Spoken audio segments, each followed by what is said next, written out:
ഇംഗ്ലീഷിലൊരു പ്രൊവേർബ് ഉണ്ട്, good fences create good neighbours.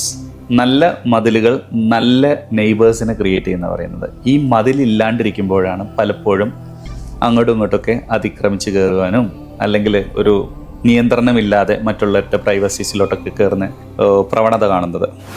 Company system ചെയ്യുന്നിടത്താണ് നമ്മൾ നിൽക്കുന്നത്. അതെ, ഒന്നാമതായിട്ട് നമ്മൾ സംസാരിച്ചത് ടൈമിനെ കുറിച്ചായിരുന്നു. അതെ. 2, സിസ്റ്റമൈസ്ഡ് കമ്പനിയിലേക്ക് ഏത് ചെറിയ ഷോപ്പിനും സിമ്പിളായിട്ട് നീങ്ങാൻ പറ്റുന്ന കാര്യങ്ങളാണ് നമ്മൾ സംസാരിച്ചുകൊണ്ടിരുന്നത്. അതെ.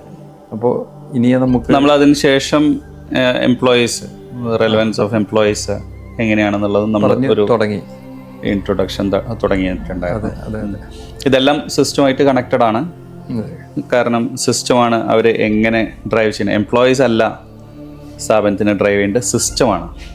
ആ സിസ്റ്റം പറയുന്നതിനനുസരിച്ചിട്ട് നമ്മുടെ ടീം മെമ്പേഴ്സ് മുന്നോട്ട് പോകുന്നതാണ്. തീർച്ചയായിട്ടും തീരുമാനങ്ങളൊക്കെ നമ്മളുടെ മാൻ പവർ വളരെ ഇമ്പോർട്ടൻ്റ് ആണ്. നമ്മൾ ഈ മാൻ പവറിനെ ആക്ച്വലി വിളിക്കുന്നത് നമ്മുടെ കസ്റ്റമേഴ്സ് എന്നാണ്. കസ്റ്റമേഴ്സ് എന്ന് പറയുമ്പോൾ നമ്മളുടെ അടുത്ത് നിന്ന് പ്രൊഡക്റ്റ് വാങ്ങിക്കുന്ന ആൾ മാത്രമല്ല, ഇവരെ നമ്മൾ ഇൻറ്റേർണൽ കസ്റ്റമേഴ്സ് എന്ന് പറയും. നമ്മുടെ എക്സ്റ്റേണൽ കസ്റ്റമേഴ്സിനേക്കാളും നമ്മൾ പ്രയോറിറ്റി കൊടുക്കണം നമ്മളുടെ ഇൻറ്റേർണൽ കസ്റ്റമേഴ്സാണ് തീരുമാനിക്കുന്നത് നമ്മളുടെ ബിസിനസ് മുകളിലോട്ട് കയറണോ താഴത്തോട്ട് ഇറങ്ങണോ എന്നുള്ളത്. അവരാണ് റവന്യൂ മേക്കേഴ്സ് എന്ന് പറയുന്നത്. യെസ്, കസ്റ്റമർ ഈസ് കിങ് എന്ന് പറയുമ്പോഴേ അതെ, ഓണേഴ്സ് ചിന്തിക്കേണ്ടത് ഇൻറ്റേർണൽ ഈ കൂടെ നിൽക്കുന്ന ടീമാണ് ഓണറുടെ കസ്റ്റമർ. അതെ, അപ്പോൾ അവരാണ് കിങ്, അവരാണ് യഥാർത്ഥ കിങ്. കസ്റ്റമേഴ്സ് ആർ കിങ്സ് എന്ന് പറയുമ്പോൾ അതെ, ഓണേഴ്സിനെ സംബന്ധിച്ചോളം അവരാണ് കിങ്. അതെ അതെ അതെ.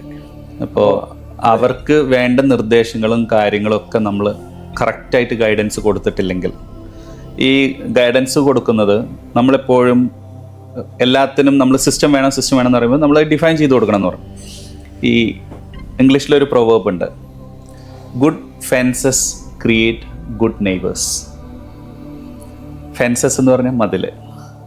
നല്ല മതിലുകൾ നല്ല നെയ്ബേഴ്സിനെ ക്രിയേറ്റ് ചെയ്യുന്ന പറയുന്നത്. ഈ മതിലില്ലാണ്ടിരിക്കുമ്പോഴാണ് പലപ്പോഴും അങ്ങോട്ടും ഇങ്ങോട്ടൊക്കെ അതിക്രമിച്ച് കയറുവാനും അല്ലെങ്കിൽ ഒരു നിയന്ത്രണമില്ലാതെ മറ്റുള്ളവരുടെ പ്രൈവസീസിലോട്ടൊക്കെ കയറുന്ന ഒരു പ്രവണത കാണുന്നത്. അതുപോലെ തന്നെ ഇപ്പം നമ്മൾ നമ്മുടെ ബിസിനസ്സിലോട്ട് കടമെടുക്കുകയാണെങ്കിൽ ഗുഡ് ഫെൻസ്, നമ്മൾ എഴുതുന്ന ആ ഫെൻസ്, നിങ്ങളുടെ ജോലി ഇതാണ് നിങ്ങളുടെ നിയന്ത്രണ രേഖ.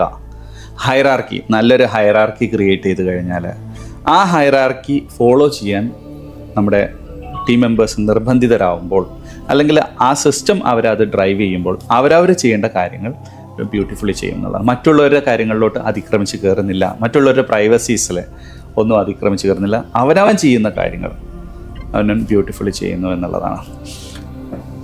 ഞാനെപ്പോഴും എൻ്റെ ടീം മെമ്പേഴ്സിനോട് പറയാറുണ്ട്, നിങ്ങൾ കമ്പനിയെ സ്നേഹിക്കുന്നതിന് പകരം നിങ്ങളുടെ ജോബിനെ സ്നേഹിക്കൂ എന്ന് പറയും. വളരെ ഒരു ക്രിറ്റിസിസം ഉള്ളൊരു ടോപ്പിക്കാണത്. നിങ്ങൾ കമ്പനിയെ സ്നേഹിക്കുന്നതിന് പകരം നിങ്ങൾ നിങ്ങളുടെ ജോബിനെ സ്നേഹിക്കൂ. സ്വാഭാവികമായും നിങ്ങൾ നിങ്ങളുടെ കമ്പനിയെ സ്നേഹിക്കും. ഞാൻ ഉദാഹരണം പറയാം. ഞാനൊരു അക്കൗണ്ടൻറ്റിനെ സെലക്ട് ചെയ്തു.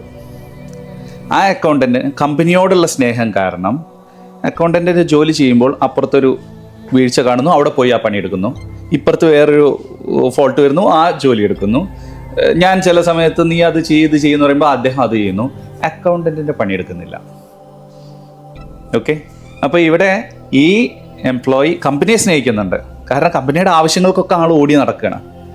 അതിർവരമ്പുകളില്ലാതെ, ഫെൻസസ് ഇല്ലാതെ, ഫെൻസസ് ഡിഫൈൻ ചെയ്തിട്ടില്ല. നമ്മൾ പറയുന്ന എല്ലാം കേട്ടുകൊണ്ടിരിക്കുകയാണ്. റിവ്യൂ പീരീഡ് വരുമ്പോൾ അല്ലെങ്കിൽ ആ അക്കൗണ്ടിങ് ടാസ്ക് കംപ്ലീറ്റഡ് ആയോ എന്ന് വരുന്ന സമയത്ത് അത് ചെയ്യുന്നില്ല. ബാക്കിയുള്ള കാര്യങ്ങളെല്ലാം ബ്യൂട്ടിഫുള്ളി അവിടെ അയാൾ എക്സിക്യൂട്ട് ചെയ്തു. പക്ഷെ നമ്മൾ റിവ്യൂ ചെയ്യുന്ന സമയത്ത് ഡിസപ്പോയിൻറ്റഡ് ആവും. കാരണം അക്കൗണ്ടൻറ്റിൽ നിന്ന് പ്രൈമറിലി നമ്മൾ എക്സ്പെക്ട് ചെയ്യുന്നത് അക്കൗണ്ടിങ് ജോലി കംപ്ലീറ്റ് ചെയ്തിട്ട് ബാക്കിയുള്ള കാര്യങ്ങളിലോട്ട് കയറുക എന്നുള്ളതാണ്. ഇദ്ദേഹം കമ്പനിയോടുള്ള സ്നേഹം കാരണം എല്ലാം ചെയ്യുന്നു, പക്ഷേ ഈ അക്കൗണ്ടിങ് കാര്യങ്ങൾ ചെയ്തിട്ടില്ലെങ്കിൽ അത് തീർച്ചയായിട്ടും ഡിസാറ്റിസ്ഫാക്ഷനിലോട്ട് പോകും. അതേസമയം അദ്ദേഹത്തിൻ്റെ ജോലിയാണ് സ്നേഹിക്കുന്നതെങ്കിൽ നമ്മൾ ആ ഫെൻസ് ക്രിയേറ്റ് ചെയ്ത് കൊടുത്താൽ, ഇതാണ് നിങ്ങളുടെ പ്രയോറിറ്റി ക്രിയേറ്റ് ചെയ്ത് അത് ചെയ്തിട്ടാണ് ബാക്കിയുള്ള കാര്യങ്ങൾ ചെയ്യുന്നതെങ്കിൽ, ഇനി ബാക്കിയുള്ള കാര്യങ്ങൾ ചെയ്തിട്ടില്ലെങ്കിൽ പോലും അയാളുടെ ജോലി ബ്യൂട്ടിഫുള്ളി ചെയ്തു, ബാക്കിയെല്ലാം വാല്യൂ ആഡഡ് സർവീസസ് ആയി. അങ്ങനെ വരുമ്പോഴാണ് ഒരു സ്ഥാപനം മുകളിലോട്ട് കയറുന്നതും നമ്മൾ അത് മുകളിലോട്ട് കയറണോ താഴത്തോട്ട് വരണോ എന്നുള്ളതൊക്കെ ഈ ഒരു ക്രൈറ്റീരിയ അവിടെ ഉണ്ട്. അപ്പോൾ അത് നമ്മൾ ഓണേഴ്സ് പോലും നമ്മൾ ശ്രദ്ധിക്കണം. എന്തിനാണോ ഉള്ളിലേക്ക് നിൽക്കണം. അതെ അതെ, ഇതിൻ്റെ ഉള്ളിൽ നിൽക്കാതെ നമ്മൾ എന്ത് ചെയ്താലും അതെ പിന്നീട് ഇപ്പം നമുക്ക് തോന്നും വലിയൊരു പ്രോഫിറ്റ് ക്രിയേറ്റ് ചെയ്യുന്നുണ്ട് അല്ലേ, നമ്മൾ വലിയ കാര്യങ്ങളൊക്കെ ചിലപ്പോൾ ഓടിച്ചാടുമ്പോൾ നടക്കും. പക്ഷെ അതിനേക്കാൾ വലിയൊരു ലോസ് പിന്നീട് ഇപ്പോൾ പറഞ്ഞ 100 രൂപ കൊണ്ടുവരുന്ന ഒരു കസ്റ്റമർ നമ്മൾ മുമ്പ് പറഞ്ഞില്ലേ, വലിയത് കൊണ്ടുവന്ന് പറഞ്ഞിട്ട് കാര്യമില്ല, ചെറുതാണെങ്കിലും സിസ്റ്റം ഡ്രിവൺ കിട്ടുന്നതാണ് കാലാകാലം നമുക്ക് വീണ്ടും വീണ്ടും അതിനെ കൂട്ടിക്കൊണ്ടുവരാൻ നമുക്ക് പറ്റും. അതല്ലെങ്കിൽ മറ്റൊരു ലോസിലേക്ക് ഇത് വരും. ഇത് 25 ഇയേഴ്സിൻ്റെ എൻ്റെ എക്സ്പീരിയൻസിൽ ഒരുപാട് പ്രാവശ്യം കിട്ടിയിട്ടുണ്ട്. ഇത് നമുക്ക് കാണുമ്പോൾ വലിയ പ്രോഫിറ്റൊക്കെ ഇവിടെ ക്രിയേറ്റ് ചെയ്യുന്നുണ്ടാവും, പിന്നീട് ഇവരായിരിക്കും അതിനേക്കാൾ വലിയ ലോസ് നമുക്ക് തരിക. അതുകൊണ്ടാണ് ഈ സിസ്റ്റത്തെക്കുറിച്ച് വീണ്ടും വീണ്ടും നമ്മൾ പറഞ്ഞുകൊണ്ടിരിക്കുന്നത്. അപ്പോൾ സിസ്റ്റമാണ് പ്രധാനം. അതെ, ഓണറിന് പോലും അതെ അതെ ഒരു എൻ്റർപ്രണറിന് പോലും കമ്പനിക്കൊരു സിസ്റ്റം ക്രിയേറ്റ് ചെയ്തിട്ട് അവിടെ നിൽക്കണം. ഞാൻ എപ്പോഴും ഇവരോട് പറയാറുണ്ട്, ഒരു സിസ്റ്റം ക്രിയേറ്റ് ചെയ്തിട്ടുണ്ട്, അതിനേക്കാൾ ബെറ്റർ ആയിരുന്നു ഇത് എന്ന് നിങ്ങൾക്കൊക്കെ ഐഡിയ ഉണ്ട്, ഇങ്ങനെ ആയിരുന്നു ഇത്, ഇങ്ങനെയല്ലല്ലോ വേണ്ടേ.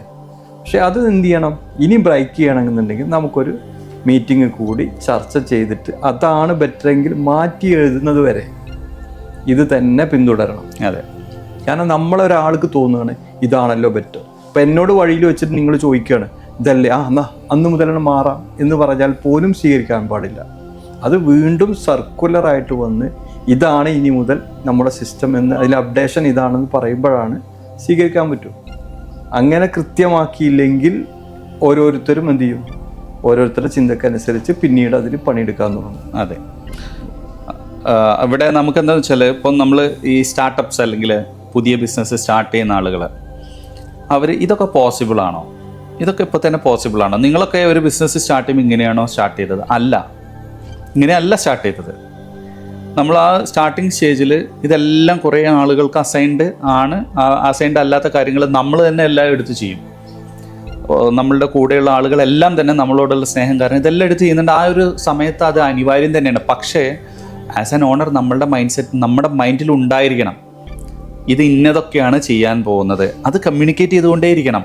നമ്മൾ നാളെ ഇവിടെ ഒരു മതിൽ വരും, ഇവിടെ നിങ്ങളുടെ ഇത് ഡിഫൈൻഡ് ആവും, അപ്പോൾ അതായിരിക്കണം നിങ്ങൾ ഫോക്കസ് ചെയ്യേണ്ടതെന്നുള്ളത് നമ്മൾ അവിടെ ഓർമ്മിപ്പിച്ചുകൊണ്ടിരിക്കണം.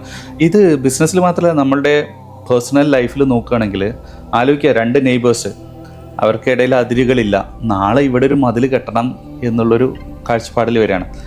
അച്ഛനമ്മമാരും ഒക്കെ അവർക്ക് വേലിക്കെട്ടുകളൊന്നും ഇല്ലാതെ അവർ കമ്മ്യൂണിക്കേറ്റ് ചെയ്യുന്നു. മക്കൾ വരുമ്പോൾ ഒരു പക്ഷേ മക്കൾ അതുപോലെ ആയിക്കൊള്ളണമെന്നില്ല. അപ്പോൾ എന്തുവാ തീരുമാനിക്കുകയാണ്, ഒരു മതിൽ കെട്ടിയാലോ, കെട്ടിക്കഴിഞ്ഞാൽ അടുത്ത പ്രശ്നം തുടങ്ങി. അതെ, അത് സ്വാഭാവികമായിട്ടുണ്ടാവും. അപ്പോൾ ഇത് കമ്മ്യൂണിക്കേറ്റ് ചെയ്തുകൊണ്ടിരിക്കുക എന്നുള്ളതാണ്. നാളെ ഇവിടെ ഒരു മതിൽ വരും, നാളെ നിങ്ങളെ ഹെൽപ്പ് ചെയ്യാൻ വേണ്ടിയിട്ടാണ്, നല്ല റിലേഷൻഷിപ്പ് മെയിൻറ്റെയിൻ ചെയ്യാൻ വേണ്ടിയിട്ടാണ്. നമ്മൾക്ക് ഒരുപാട് മുകളിലോട്ട് കയറണം എന്നുണ്ടെങ്കിൽ നമ്മളിത് ചെയ്തിരിക്കണം എന്ന് അവർ നിരന്തരം നമ്മൾ ഓർമ്മിപ്പിച്ചു കൊണ്ടേയിരിക്കണം.